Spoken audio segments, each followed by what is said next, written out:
સો રાતના વાગ્યા છે અત્યારે 9:30 અને 9:30 વાગે એક એડમિશન આવ્યું છે. દાદા ક્યાંથી આવ્યા છો? ઉમરેઠ. ઉમરેઠથી.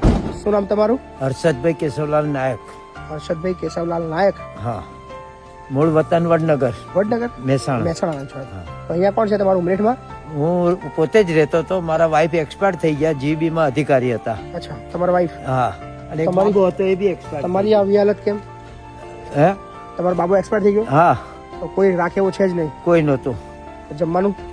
જમવાનું તો હું ટિફિન મંગાવતો હતો. 2 રૂપિયામાં ટિફિન મળતું હતું ને અમારે. અચ્છા, એટલે એ મંગાવી ખાતા હતા? હા. રહેવાનું ઘર? રહેવાનું પોતાનું ઘર બર બધું જ છે. બરાબર. પણ કોઈ રાખવા વાળું, કોઈ કોઈ સેવા નથી, કરવા કોઈ વાળું? નથી. હા, તો તમારે પેરાલિસિસ છે પગમાં? ના, એક્સિડન્ટ થયો ને અચ્છા. એટલે આજો હે હમ. આ મોટું ઓપરેશન કરાવ્યું. બરાબર. ના, કશો વાંધો નહીં, કોઈ ચિંતા નહીં. બરાબર, રહેવું છે ને અહીંયા? હા, રહેવું છે એટલે તો ટેન્શન ના લેશો. હા, લઈ લો છો.